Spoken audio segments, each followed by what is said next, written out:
I'm Matthew Buckley Smith, and you're listening to SLEERICKETS, a podcast about poetry and other intractable problems.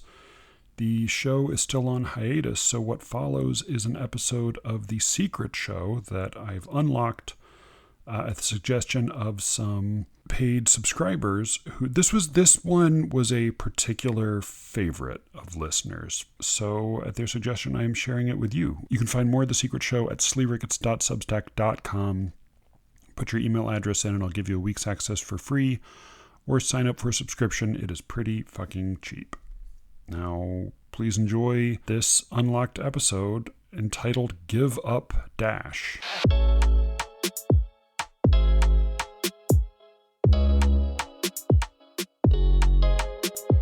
"'Tis mute, the word they went to hear on high Dodona mountain, when winds were in the oaken shaws and all the cauldrons told. And mute's the midland navel stone beside the singing fountain, and echoes list to silence now where gods told lies of old. I took my question to the shrine that has not ceased from speaking, the heart within, that tells the truth and tells it twice as plain. And from the cave of oracles I heard the priestess shrieking that she and I should surely die and never live again.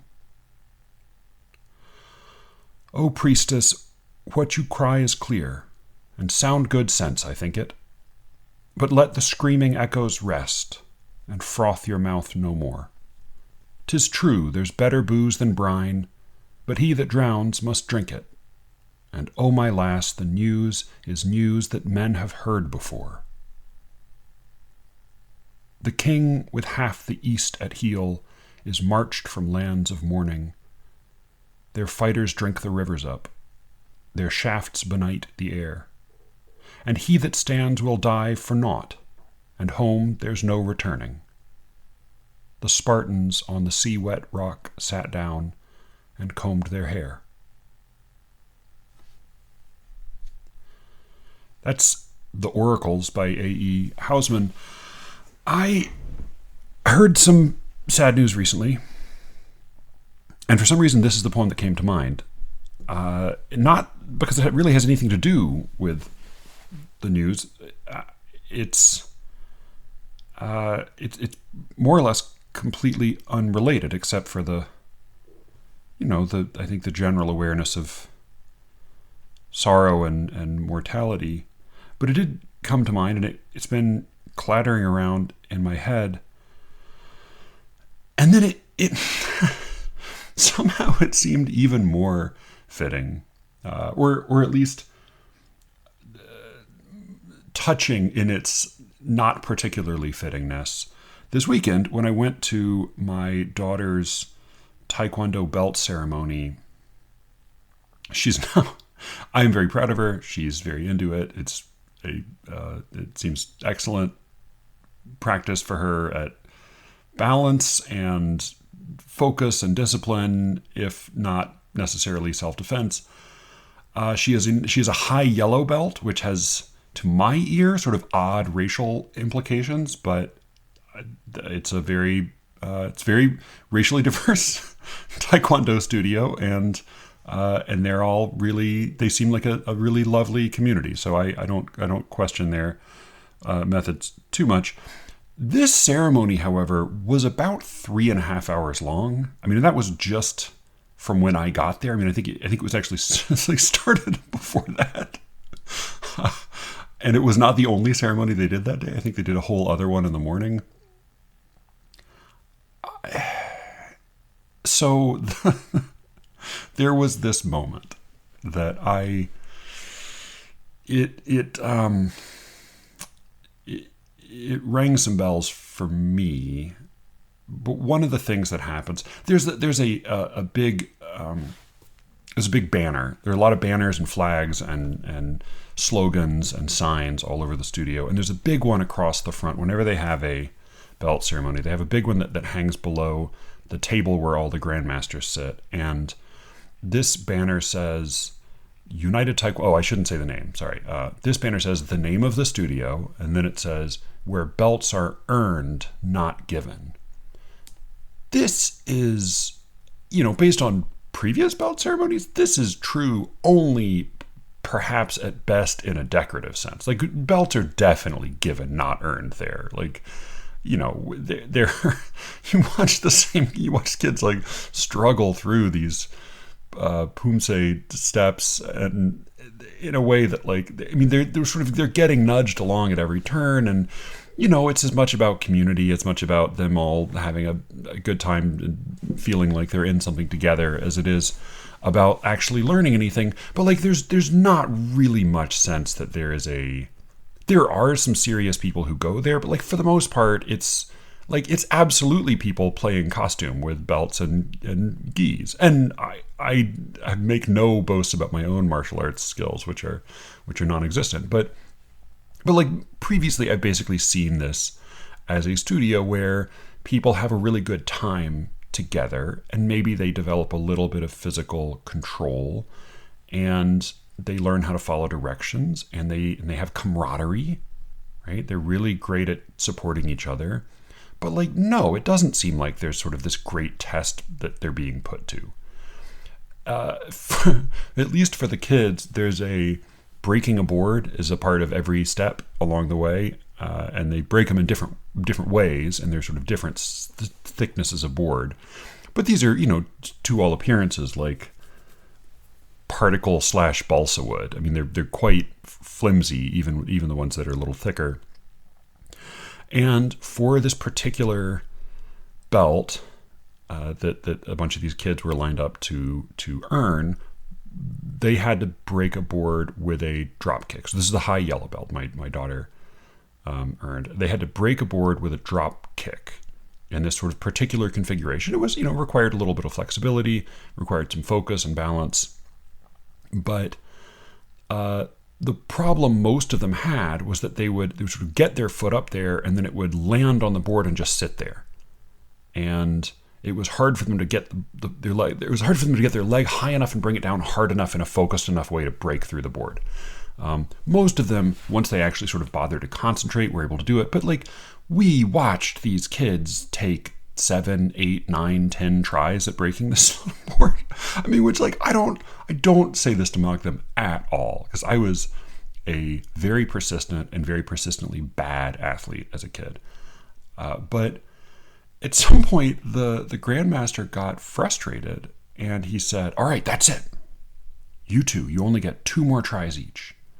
And then both of the kids failed to do it in either try. And knowing that maybe the stability of a studio rests on this slightly ridiculous system of, like, not just like multiple belts, but like belts within belts within belts, and like phases of stripes of belts that we have one of these ceremonies like every month, it really feels like. So he then said, "All right, you're going to go in the other room with Sophie, and she's going to practice with you. And then when you come back out here, you're only going to have 3 tries each to break the board. And after that, no more tries."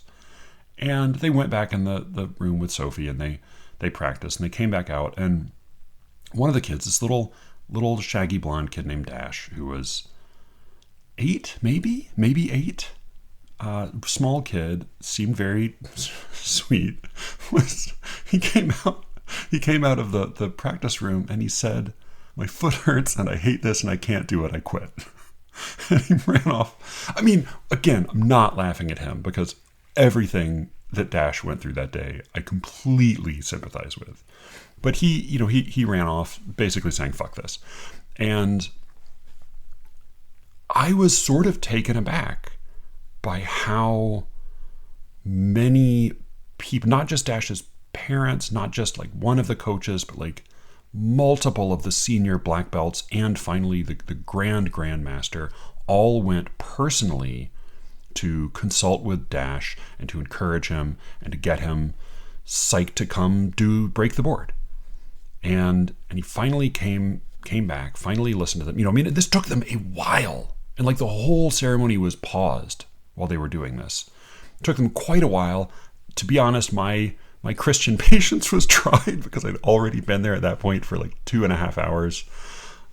And they finally got him back. He got up in front of everybody, which again seems incredibly stressful. And he took his first shot, and he failed. He took his second shot, and he failed. And then he took his third shot. He finally broke the board.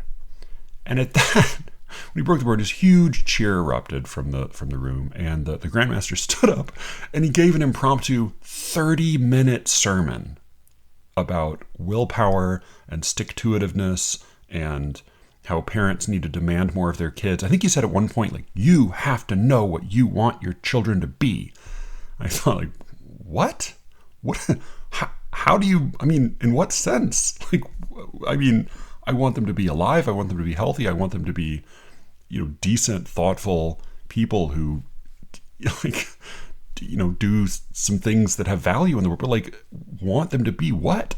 In his case, it seemed to mean specifically, like, he was, this example he gave was his kids, whom he all forced to do Taekwondo the whole time they were living at home, until they quit and switched to Jiu-Jitsu, which, as my sister and her husband and their kids, who all do Jiu-Jitsu, has been hammered home to me, is, unlike Taekwondo, a real martial art. But whatever. We got this sermon about how we all had to stick to it. We all had to be, it was, Dash found his strength, and he, sometimes love is tough. There's a lot of that. A lot of, like, we need tough love in this world. We need to demand more of our kids, and we need to push. And when you really believe in yourself, you can do anything. And the Grandmaster said, he told us two things about himself that both really lodged in my mind. First was, he said when he was a kid, everybody told him he should be a preacher. And like, as soon as he said that, I felt like, maybe you missed your calling. Like, maybe you should have been a preacher. I don't know. But then he went on to tell the story about how when he was young and competitive, and he was apparently a very good fighter in his prime, he competed in a tournament and the winner of that tournament went on to compete in the American championship fight. Like, he was the one of two spots was determined by the winner of this tournament, and he made it to the last round. It was he and one other guy were facing off, and apparently, according to the point system, he was winning by a good margin. And barring catastrophe, there was very little this other guy could have done to win. And at that point, he broke his foot. The Grandmaster, when he was young fighter, he broke his foot, and it was his dominant foot, his right foot. And he fell down, and they gave him some time to assess the damage, and then they had to make a decision. They said, well, do you want to continue?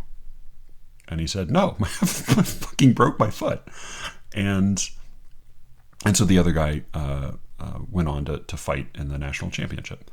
And that night, he said he had dinner with his coach. And his coach told him he was disappointed in him for not fighting with a broken foot. He said, well, you didn't want it hard. You didn't want it enough. You shouldn't have broken your foot. You should have broken his elbow. And because he broke his foot on the guy's elbow. And, my thought when I heard that was, this is fucking insane. This is an insane person who should not have been in charge of young men. But whatever, fine. He then went on to say that the next year, he fought in the same tournament. He didn't face the same guy, but he got to the same spot. So the last two fighter, he was in the last two spots in this tournament to determine who would go on to fight in the national championship. And in the final fight of that tournament, he broke his right foot again.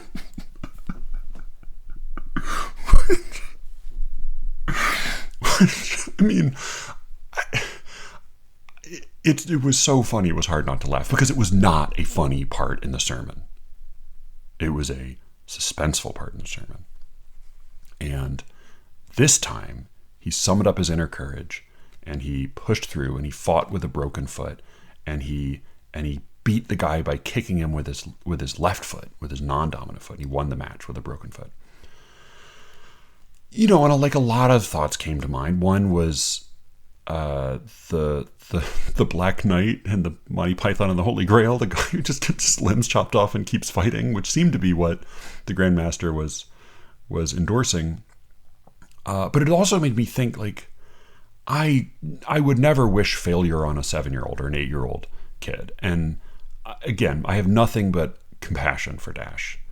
But like part of me thought, so what about if Dash had failed? What if you'd made this big to-do and then he had failed? Because it was not like part of the Grandmaster's point in the sermon was not that like all what matters is your character. His point was what matters is success, and if you don't succeed, you're not committing yourself. He actually said that at one point. He said, if you don't succeed, it's because you haven't committed yourself.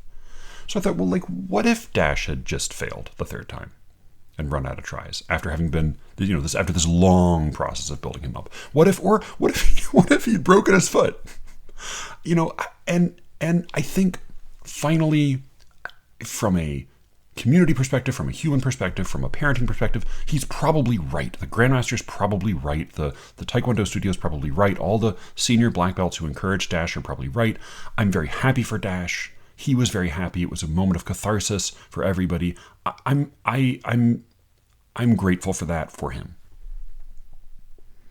But part of me still, when I was sitting there listening to them bargain with this kid to try to get him to come up and break this board in front of everybody, part of me just wanted to say, hey man, just give up. Just quit. Just fuck this. Just fuck this, man. Just fuck it. And I had a memory from my own childhood. I try not to talk about my own childhood. I was talking to a woman, lovely woman from the Newburyport Literary Festival who interviewed me for a thing there the other day, and I had a wonderful time talking to her. She asked some great questions, and we had a delightful conversation. But it reminded me of how little I like hearing about people's childhoods. Like, to me, when a podcast host says, well, let's start with what was it like for you growing up? I think, oh, fuck, skip.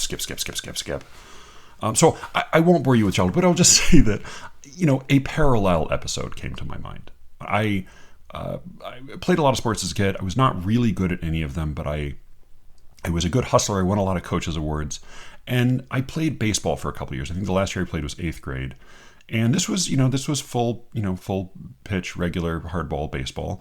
I caught a baseball in the face, like a pop fly in the face, twice. Once during tryouts, and again at some point during the season. And then the next year, I played on a team. And that year, I think we lost all our games. But the next year, I played on a team that turned out to be really good. We had a good coach. We had some ringers. We had some serious players on the team, and we played well. I think we were the Pirates, I want to say, that year. And it's not always true that a rising tide lifts all boats, but like it was sort of true for us. Like we really got into the spirit of it, and I wasn't coordinated or athletically gifted, but like I was fast and I was strong enough to swing a bat, and so like I was a pretty decent hitter, and I stole some bases, and we had a good season. We made it finally to the championship. The whole league, we were in the final game to determine the win. Who was the champion of the entire league, who would go on to the next round, and we played a good game.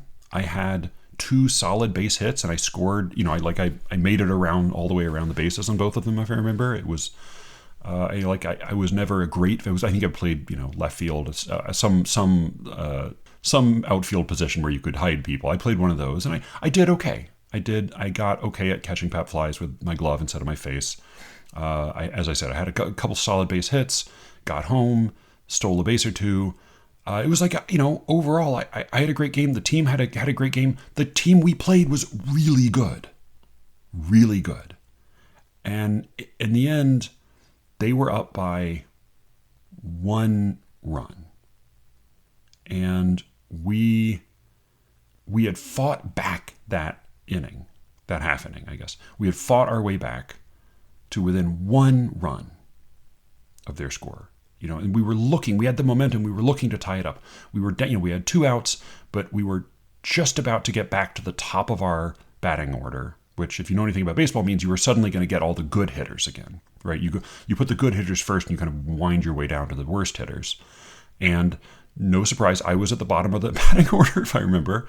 But if I could just get walked If I could just bunt, if I could just do something, then we'd make it back to the top of the order. And then, we had I think we had a man on base.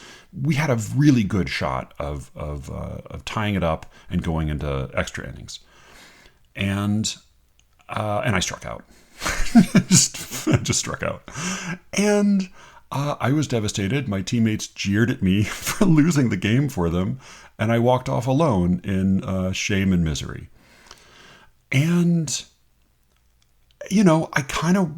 it's not that I wanted that for Dash, but I guess I wanted to say, this, trying hard matters. Of course, trying hard matters.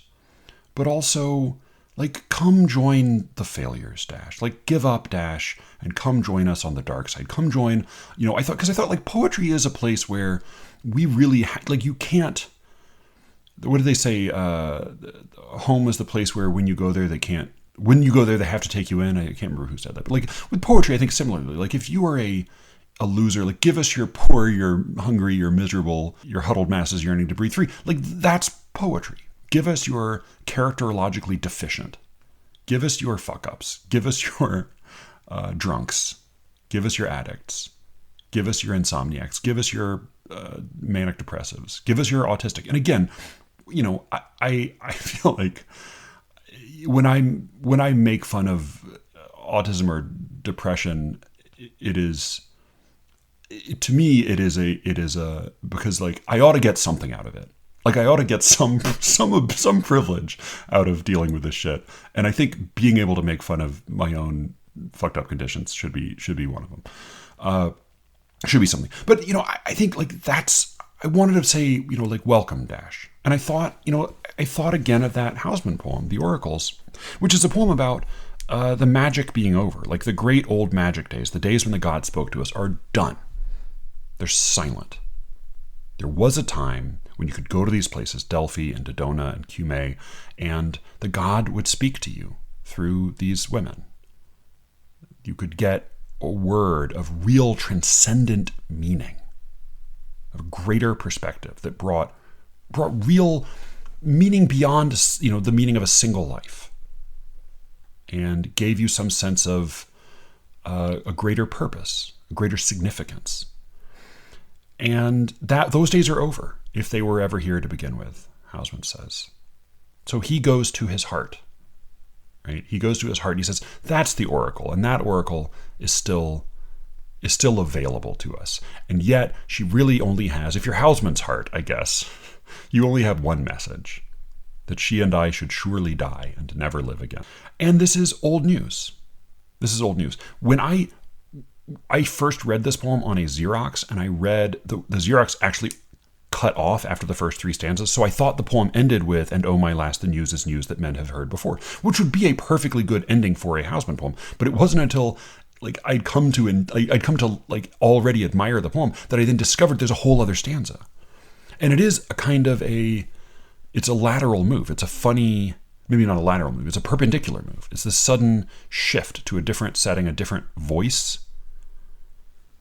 We're suddenly hearing an historical account of the Persian War, the war between the Greeks and the Persians. And this is, of course, the lead up to the Battle of Thermopylae, the Hot Gates, when the Persians were so numerous that, as Hausman says, I think this comes from Herodotus, I'm not sure, that they were so numerous that they could drink up the rivers with their thirst, and their arrows were so many that they blocked out the sun. I understand this is what 300, the movie 300, is about, which I haven't seen, but I've heard is both great and terrible and morally inexcusable and good, clean fun. I don't know. Maybe I'll see it at some point. But at any rate, this is that battle. And I know, unlike that movie, in which they're all very muscular but have sort of short haircuts and short beards, the Spartans at this time wore their hair very long. And there is apparently a story of a Persian scout going ahead to see that this small group of Spartans that they were to face were ready to fight, and he saw they were combing their hair. They were taking great care with with making sure that their hair was well oiled and well combed and tied up, and they treated it right. And he brought this news back to Xerxes, and Xerxes said, "These are a bunch of sissies, right? We're gonna whip them without trying." And apparently the scout knew enough to say, I don't think that's what this means. Now, reading this poem, I think it's possible to read it as a poem about duty, a poem, like the Grandmaster would say, about rising to the occasion, about stick-to-itiveness. But, we know that the Spartans lose. And even if we're told there is ultimately a strategic advantage in their having held off the Persians for a while, in the context of the poem, Hausmann tells us, "He that stands will die for naught." That actually this all amounts to nothing. And they're combing their hair not because they're, so badass that they need to make sure that their flair is correct when they go into battle, and it's not because they're doing everything in the proper way, following all of the rules and fulfilling all of the duties and taking care of themselves. Hygiene is no different a duty than dying for one's country. I think that's a possible reading, but I think that would be the wrong one. I think Hausmann has a much bleaker view than that. Part of what I really like about this poem is he doesn't deny the beauty of this strange gesture. But neither does he, I think, try to derive a lesson from it. Neither does he try to charge it with some moral purpose. So I'll just read one more time the oracles, and then I maybe have another thought or two. This is the Oracles by A.E. Hausmann. This is from his last poems, which I think, if I remember, wasn't actually his last poem. I think those were his last poems, but then he had later last poems or something after that came out posthumously. Anyway, this is from last poems. This is the Oracles. And the Midland Naval Stone is the Omphalos, this big stone that marked the spot at Delphi that was supposedly the center of the earth. It's also, in some accounts, the stone that Rhea, the mother of the oldest Olympians, gave to Kronos, the father of most of the Olympians, to swallow in place of Zeus. He ate he swallowed all of his children, and she saved only Zeus and gave him a stone to swallow instead when Zeus was an infant. So this is supposedly the stone that he coughed back up again when he coughed up the other 5 gods. The Oracles. 'Tis mute, the word they went to hear on high Dodona mountain, when winds were in the oaken shaws and all the cauldrons told. And mute's the Midland Naval Stone beside the singing fountain, and echoes list to silence now where gods told lies of old. I took my question to the shrine that has not ceased from speaking, the heart within that tells the truth and tells it twice as plain. And from the cave of oracles I heard the priestess shrieking that she and I should surely die and never live again. O priestess, what you cry is clear, and sound good sense, I think it. But let the screaming echoes rest, and froth your mouth no more. 'Tis true, there's better booze than brine, but he that drowns must drink it. And oh, my lass, the news is news that men have heard before. The king with half the east at heel is marched from lands of mourning. Their fighters drink the rivers up, their shafts benight the air. And he that stands will die for naught, and home there's no returning. The Spartans on the sea-wet rock sat down and combed their hair. So I remembered my dad's request that I remember to read poems twice, which back when Jonathan Farmer briefly did a podcast with it was Gabby Calvo-Caresi, Vivi Francis, and Kava Akbar, my request was always that they would read the poems twice, and he never remembered to, and then I started forgetting to. So I'm trying to remember to do that again, because I think at least in some cases it can be helpful. With that in mind, I actually I finished reading Aaron Pachigian's translations of Sappho. They're excellent. And he does some, I think he makes some interesting formal choices, but he also, there's a formal choice that he makes in the book as a whole, rather than, just on the level of the poem or the fragment, because basically they're all fragments. Some more substantial than others, but there's a forward, a very flimsy and like a fine forward, a perfectly fine, serviceable forward by Caroline Duffy, and then a timeline, and then a more meaty introduction by Aaron, and then he breaks the poems into different categories of basically spice. He breaks them down by subject matter, but rather than having footnotes or endnotes, or including essays for each section of poems, or I guess he could have made the introduction like 3 times longer. Each poem or each fragment or set of fragments is presented on the right-hand page, and then on the left-hand page facing it is a little, like 1 page of notes, or half a page of notes, either on that fragment or on that set of fragments that he's grouped for whatever reason. And it's, there are times when reading it, I got a little impatient, or I would read a relatively long note and then turn and read like 6 short lines of verse and think, that's it? That's what that was all for? That's what that was all in preparation for? But something that never happened while I was reading this book that I thought was worth noting was I never got tired of reading the poems. I never spun past a poem without really paying attention to it. And I never thought like, oh, here comes another poem. Instead, it was always sort of exciting to get to the poem after reading the note. The scholar, he does a really extraordinary job bringing together scholarship and providing also a kind of his own perspective as a poet and translator. I think he does so with great humility, but also while acknowledging that one cannot but make certain choices in presenting the work. A work that was originally appeared in another language and originally appeared in a complete form to which we don't have access today. But as I said, it just made me think you certainly couldn't do this with every book of poems, and maybe you could only do it with a book like this, which is of poems that really need this kind of commentary, and they were in another language, and they're from another culture, from thousands of years ago. So it may be that you could only do it with a book like this. Certainly, I would not want anybody to do this sort of write these notes for his own poems.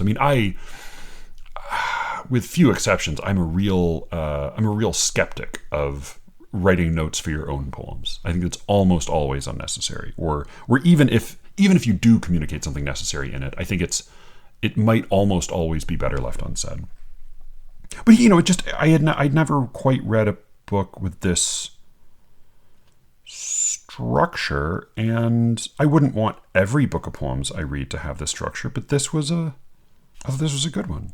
It worked nicely in this case. Here's one of my favorites, and it's also quite short. I think in the first edition of this collection, this was the last poem in the book, and then, of course, in 2013, there was the discovery of the additional poems, or the additional sort of longish fragments. So here's, I'll start with Aaron's note, and then I'll read the little fragment from Sappho. He titles the poems rather than calling them by their conventional number, because all the fragments of Sappho are assigned numbers conventionally. He just gives them each the title of the first line, at least as he's broken it up. So, I declare is the name of this fragment.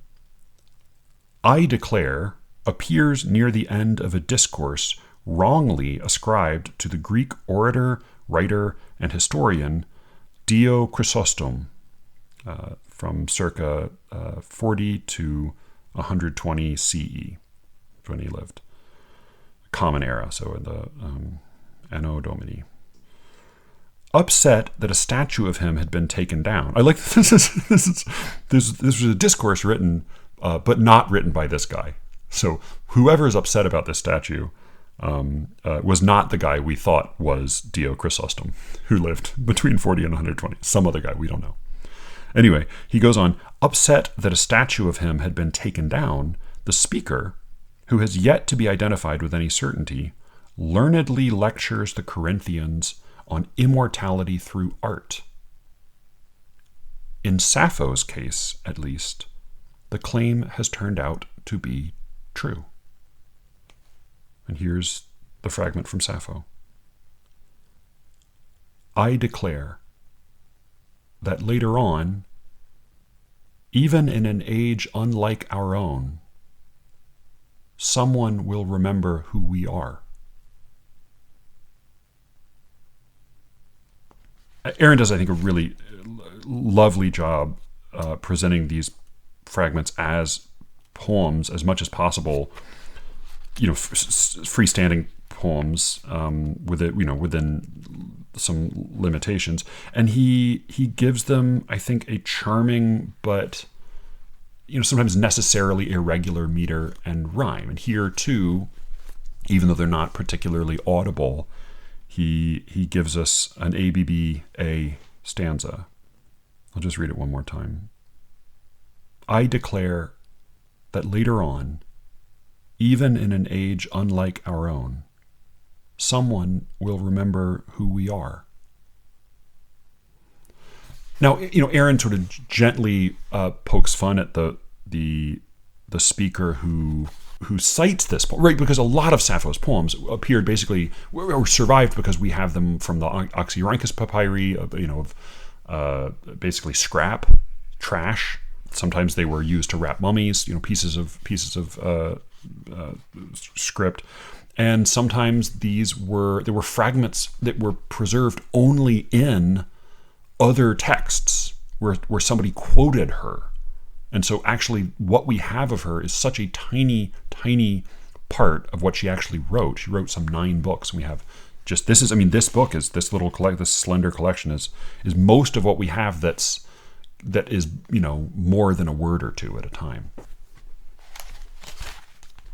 So, but Aaron is poking fun at this speaker whose name, of course, we forgot. We thought it was Dio Chrysostom, but it's some other guy whose name probably we will never recover. And he is very put out because there was a statue of him, and the statue of him has been taken down.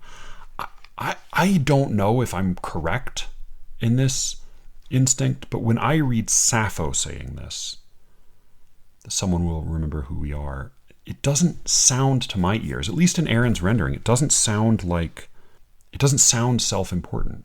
It sounds like a hope, like a reassurance, like a consolation. Maybe there won't be anything else, but someone will remember who we are.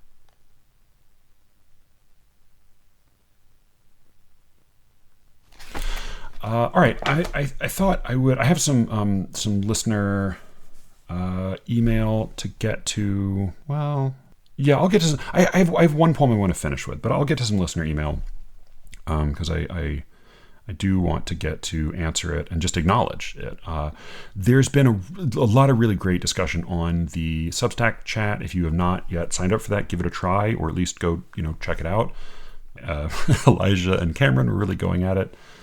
We talked a little bit about the Great Indoor Fight. By the way, I called the last free episode The Great Indoor Fight. Got some great responses to that. Thank you again to Cameron and Alice, especially to Alice for that one.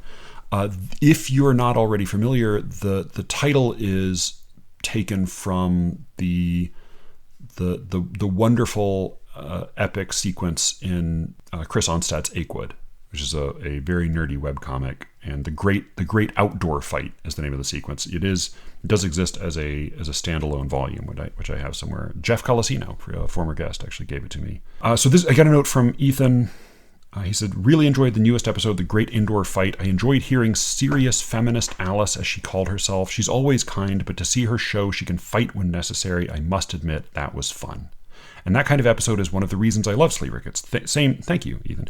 Same with the 2-part Faith episode you and Brian did a while back. I must admit I probably sided more with Alice in the interlocution, better than unserious debate. But I sympathized with you and Cameron originally because that master's tools quote gets thrown around so cheaply nowadays. Anyway, I'm glad Sleeve Rickets is all about people saying as much as they can of what they really think. Of course, much of our experience with art may be subjective, but it is good for us to argue courteously with each other because this strengthens our minds, blah, blah, blah, blah, blah, always saying blah, blah, blah, blah, blah. Okay. This is, very, very, very nice, thoughtful note from Ethan. as I summarize it, I conclude my summary with blah, blah, blah. But it was a very nice, thoughtful note from Ethan. I really enjoy these sort of, I don't necessarily like arguing with people, but I do enjoy digging into some of these ideas. And, I'm always a little bit ambivalent about what, my guiding principles. I want to do what is fun to do for this podcast, but there are also a lot of different things that are fun to do. So it is helpful for me to hear from people what kinds of episodes they enjoy more or less, not because I can promise always or never to do anything, but because I can maybe adjust the balance some. So I am glad to hear that. I heard some contradictory, I think off record remarks about this episode. So yeah, it is funny to me how seldom there is a consensus on this stuff. But thank you as always to Ethan. And I very much had the same feeling as Ethan. I didn't think it was especially important to go pick on that pronouncement or that speech, certainly of Audre Lorde's. It was more that I have heard that line used so indiscriminately that I think that's mostly what I was responding to. And it was really great to get more context for it. Some comments about Adam Sandler. Oh, yeah. I can't remember if it was in this or in another exchange I had with Ethan where he talked about his frustration with film snobs who don't see dumb comedies or, gory horror as being real film. And while I don't know if here's something I do wonder, because I'm able to enjoy weird, I'm able to enjoy a greater variety of visual art, I think, or at least a greater variety of styles. And I'm able to take more pleasure in sort of bonkers modern art than I am in bonkers modern poetry. I mean, it's not even modern at this point, postmodern poetry. Similarly, I love artsy fartsy movies. I love really, really difficult, slow, as my wife would say, boring art house movies. And I also love dumb comedies are, I think like dumb or obscene or, totally undignified comedy that really, a really hard laugh is, not salvific, but redemptive at least. So yeah, I love dumb comedies that know they're dumb comedies and fully commit to that. Similarly, I think a great horror movie, a horror movie that's actually scary, high budget, low budget, or otherwise, is a rare thing. And I meant to put together a list. Maybe I'll put together a list of some undersung dumb comedies and schlocky horror movies that I have admired in recent memory. But yes, I'm with Ethan on that note. He also said he chimed in saying he disliked Banshees of Inisherin for some of the same reasons I mentioned. He refers to that episode as Intellectual Cookies, which is so much nicer than its actual title, which is Intellectual Cooties. But I like Intellectual Cookies. That sounds like something Joanna would be into. He also recommends Michael Collins as a movie about the Irish War of Independence and the Irish subsequent Civil War. I have not seen Michael Collins since I was in college, but I thought it was great. I thought it was terrific. And like, you know, in the same way that Liam Neeson is sort of weirdly effective as a semi-amoral, I mean, initially like totally amoral, charismatic figure in Schindler's List. I mean, similarly, he becomes believable as a guy who can inspire crowds, you know, for sometimes for good, maybe not always. I just wanted to add to that my recommendation of a Ken Loach movie called The Wind That Shakes the Barley, which is a super boring title for a just heart-shattering movie.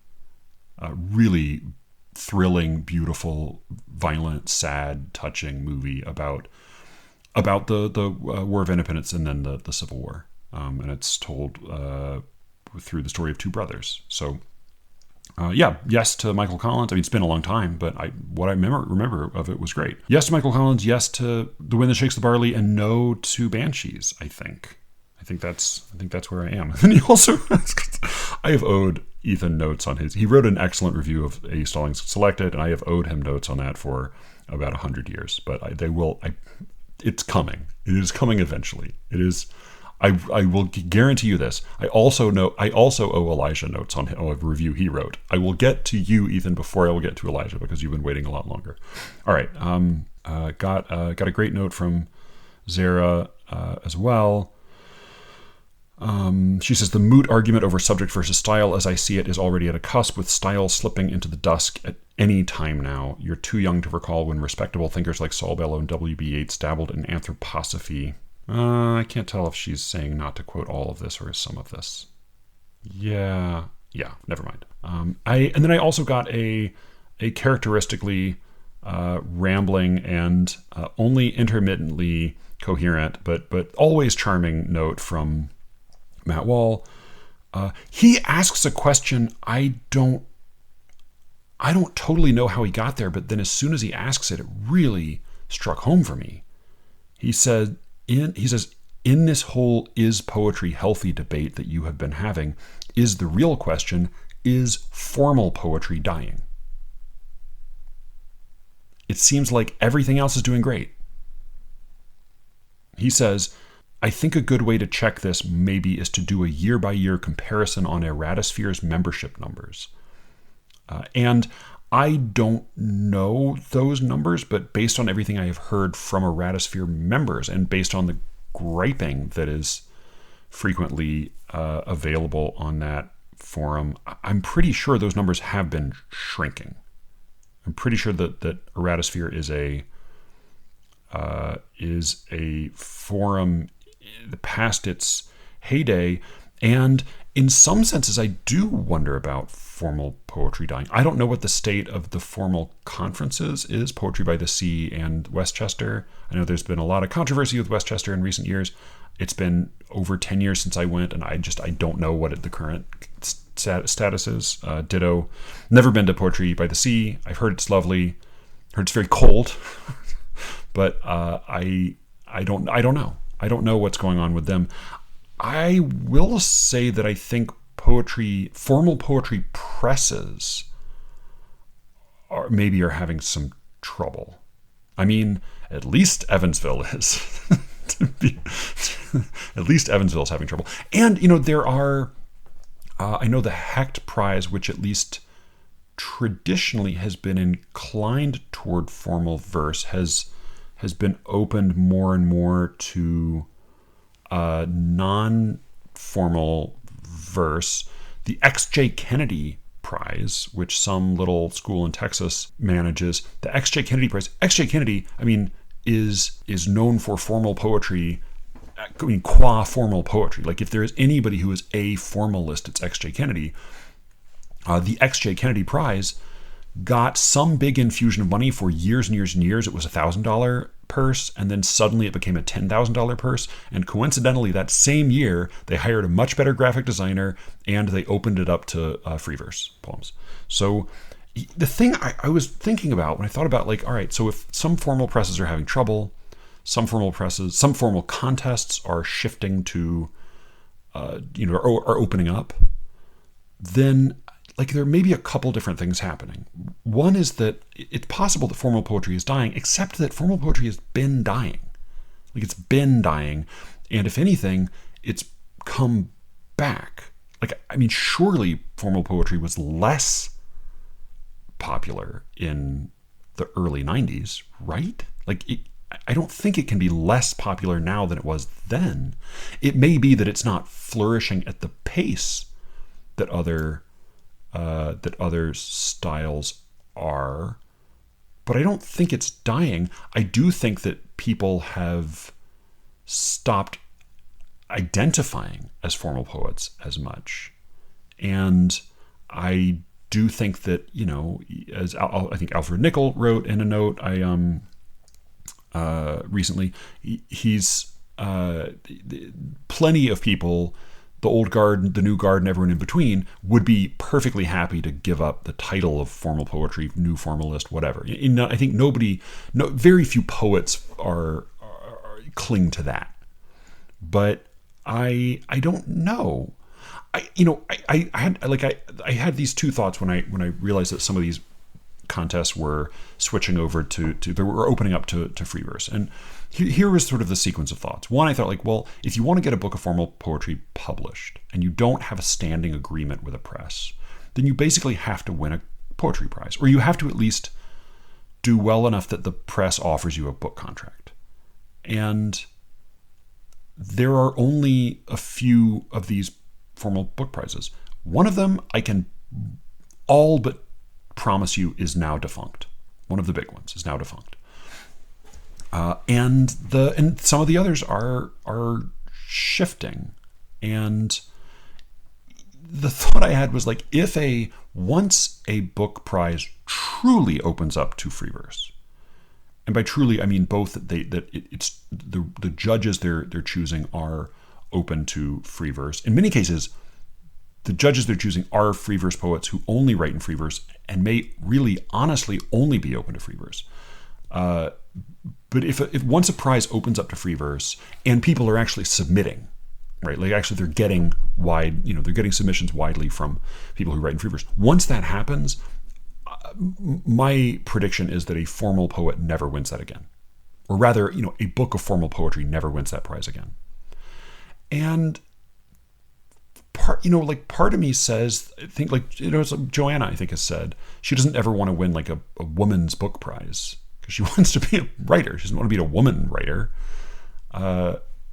To which I say, like, well, how much are they paying you? Because if it's take a woman's book prize if it comes with a decent check. But I think, like, similarly, I don't, in a perfect world, I don't want formal poetry to be a special privileged category that has to be protected on its own for fear of being run over by the more robust poetry. But I think this prediction I have, which is that once a contest truly opens up to free verse poetry, a formal book is never going to win it again, unless maybe a formal chauvinist is chosen as a judge. That'll be the time that would happen. But otherwise, a formal book is never going to win that prize again. And the reason is not, like, that's true, but what's also true is that the reason is not because the free verse poetry that would be winning is all going to be better than the formal poetry that would be winning. And I think I have to sort of, like, dig down deep in my cynicism, as C.S. Lewis talks about. Like, you have to, like, cut all the way to the bone. You can't just peel off the first layer. You have to go all the way to the bone. If I go all the way to the bone of my cynicism, then I say this. I say, well, when formal poets win a formal poetry prize, they're winning mostly for peripheral reasons. They're winning because they know somebody. They're winning because they had good luck that day. They're winning because their poem had semen in it. They're winning for some silly reason, right? And when free verse poets win a book prize, similarly, they're winning for silly reasons. It's just that there are more free verse poets who are friends with each other, than there are formal poets who are friends with each other. I mean, formal poets are friends with each other, but it's just a much smaller community. And so once the corrupt selection criteria shift to include a larger group, that larger group is going to dominate the corrupt selection criteria. Which is, again, to say, I don't think that necessarily means any of the poetry is going to be worse overall, but I do think that formal poetry will be choked out of those book prizes. Maybe that's okay. I do then wonder sort of like where the formal books will come out. Able Muse is doing quite well, and that, though not a press exclusively devoted to formal verse, is certainly, Alex Pepple has a strong commitment to formal verse, and he is he sort of personally steers this enormous ship on his own. So, it may be that we'll all be clinging to Able Muse life rafts in a year or two. But yeah, I this question of Matt Walls really got me thinking, and I would love to hear from y'all what you think. Like, is there a sense in which formal poetry is dying? I don't know. I want to say not really, but again, maybe there is a way in which that's a meaningful thing to say. Oh, he goes on to say that he totally prejudges poems based on the layout, the formatting, the typography. Do you think there... Oh, and then he does ask the question, do you think there is any validity in poetry or prose taking on a more blog structure feel in order to appeal to more readers? Shane suggested the same idea, that poetry, like prose poetry, might in part be an attempt to make poetry more accessible by presenting it as prose. I think if I'm going to read a block of prose, I want to know that it's going to be lucid. I want to know that it's going to be like interesting and clear, and it's going to clip along a little bit. And if I'm going to read a poem, and you can lay a safe bet that if you pick a poem randomly out of a pile of poetry, it's probably going to be terrible. I would rather read that as, with some breathing room than read it as a giant block of prose. So I would say no to whether or not prose poetry is ever attempting that. I would certainly say no to Matt's suggestion, though again, I could be wrong. There could be other people who have different preferences. He goes on to talk a lot about Matt has. I feel like there is this formalist mafia that Matt has encountered out in LA that I just don't know about. Like, he says that it's not what you say, it's how you say it, is something that he says that's a claim that originated with formalists. I want to say, like, is it? Have I ever heard a formalist say that? I feel like I've only heard avant-garde poets say that. I feel, yeah, it's either been avant-garde poets or pseudo-avant-garde poets, or just like solid, stodgy MFA like time servers. I feel like it's MFA time servers who say it's not what you say, it's how you say it. Yeah, I don't associate that claim with formalists. But again, there must be some.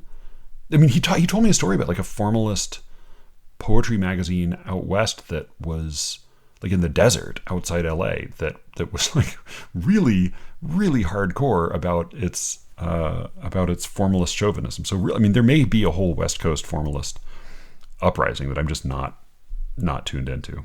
He then has this line that I have to read it just because I neither agree with nor even understand much of this last paragraph of Matt's, but he says this thing that's just so amazing. I have to offer it to you. It's like when Joanna said, 2 gloves I have.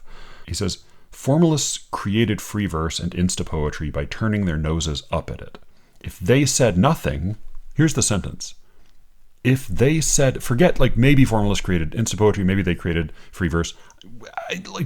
I don't know that that's quite the way I would say it, but whatever. Just forget all that. Just listen to this sentence. If they said nothing, it would probably be like teeth, where if you ignore them, they will go away. It probably would be like teeth, where if you ignore them, they will go away. What the fuck does that mean? Oh my God. I feel like I'm in a Thomas Ligotti story again. What? Is there something I don't know about teeth in LA? Like, if it would probably be like teeth, where if you ignore them, they will go away. I mean, that is a Zen koan from the dark side. Like, I'm so baffled and delighted by that sentence. I can't make heads or tails of it, but I'm so glad that Matt sent that to me. It probably would be like teeth, where if you ignore them, they will go away.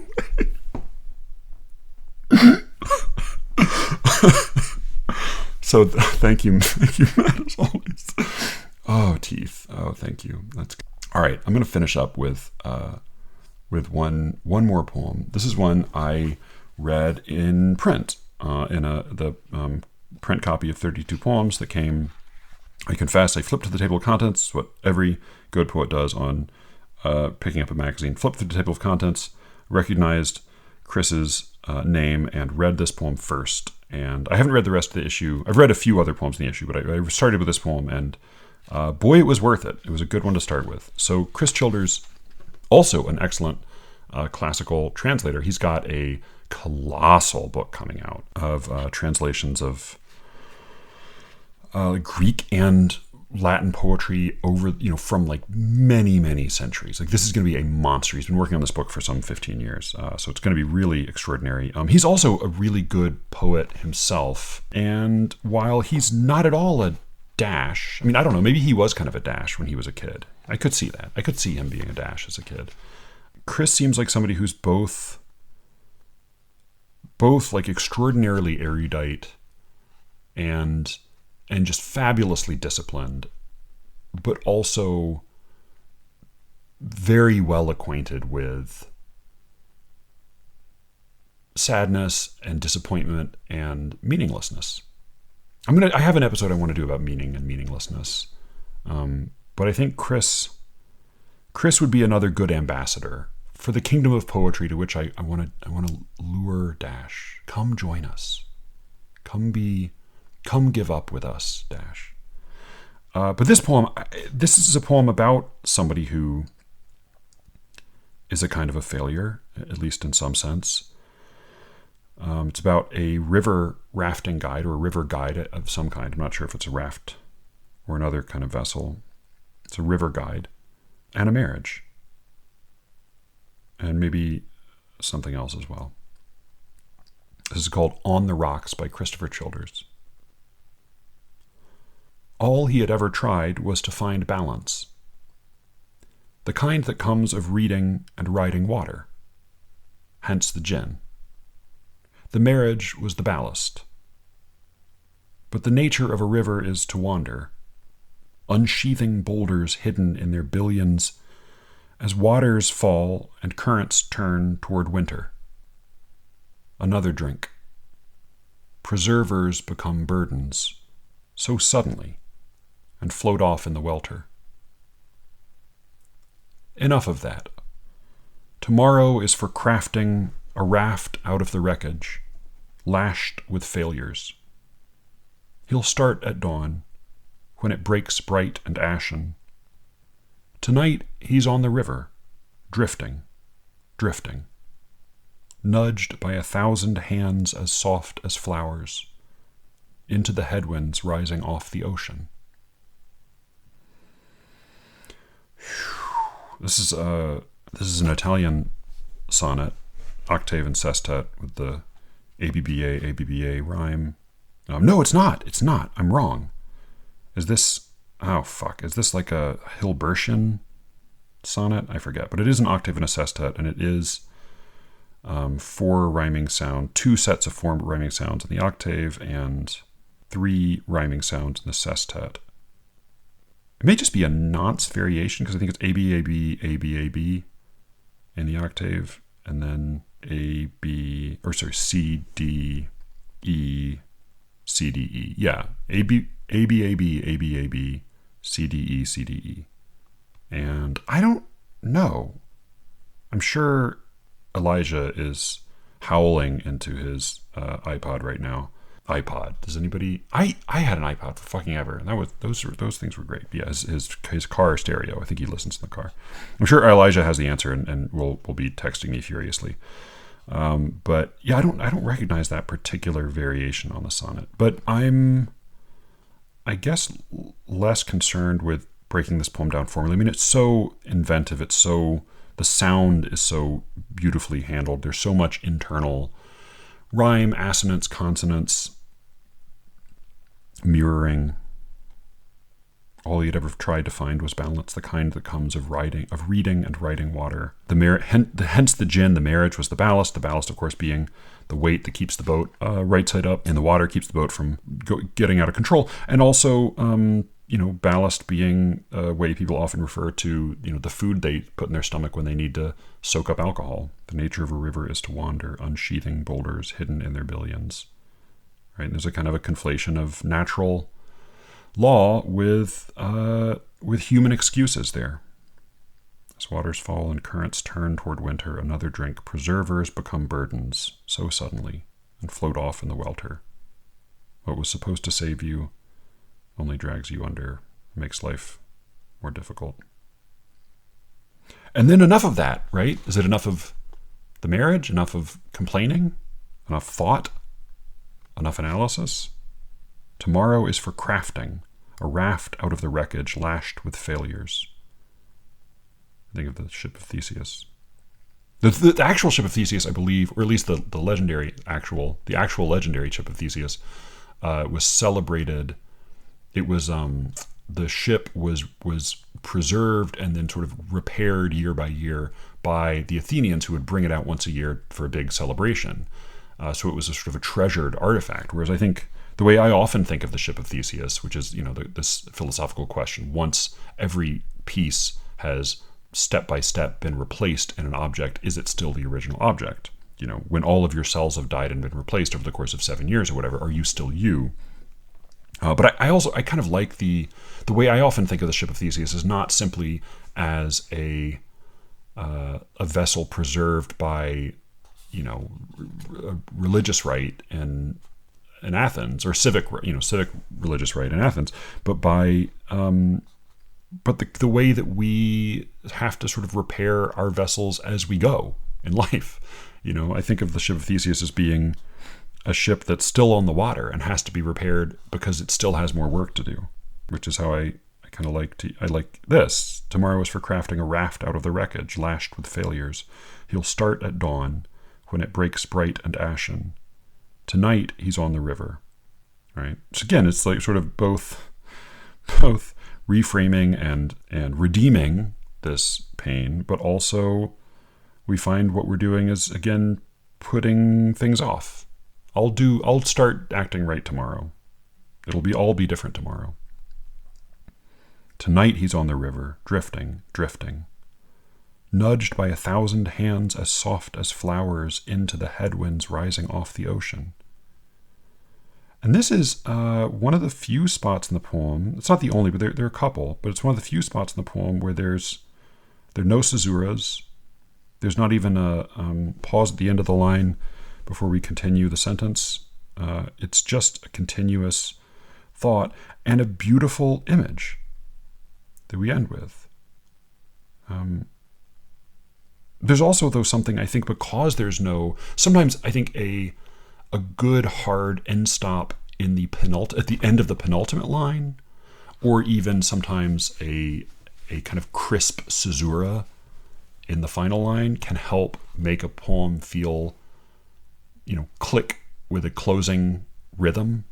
And this one is beautiful, and I think it's sort of formally pretty perfect, but it also, I think, because it doesn't take a breath, and because we end on that slant and feminine rhyme, and even begin, at least the way I read it, on a trochee, there is a feeling of things trailing off, of things falling off and giving up.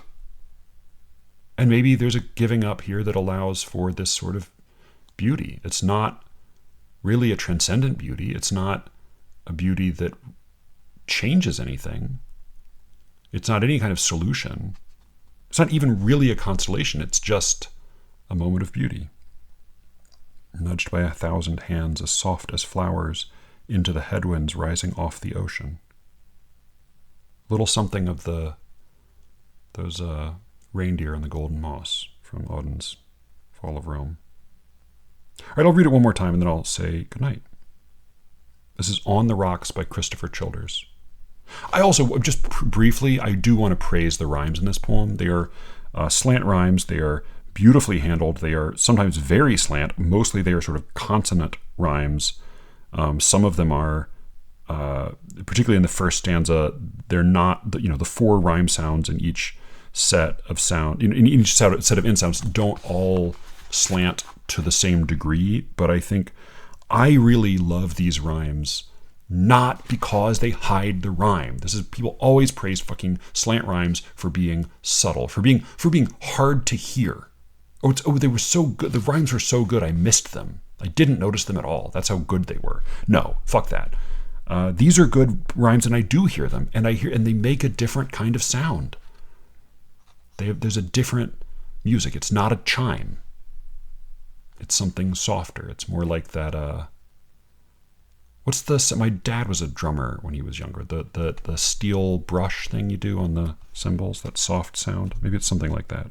I don't want to get too synesthetic here. That's not my bag. I'll let Cameron handle that shit. All right. This is, it's not really synesthesia because they're both sounds, right? I'm just comparing one kind of sound to another kind of sound. All right, enough of that. Enough of that, as Chris Childers says in his poem. This is On the Rocks by Christopher Childers. All he had ever tried was to find balance, the kind that comes of reading and writing water, hence the gin. The marriage was the ballast. But the nature of a river is to wander, unsheathing boulders hidden in their billions, as waters fall and currents turn toward winter. Another drink. Preservers become burdens, so suddenly, and float off in the welter. Enough of that. Tomorrow is for crafting a raft out of the wreckage, lashed with failures. He'll start at dawn, when it breaks bright and ashen. Tonight he's on the river, drifting, nudged by 1,000 hands as soft as flowers into the headwinds rising off the ocean.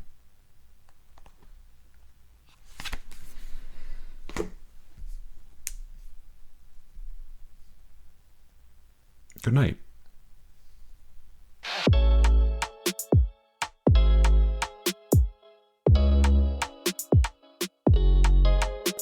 That was an unlocked episode of The Secret Show. To find more like it, go to SLEERICKETS.substack.com and sign up today.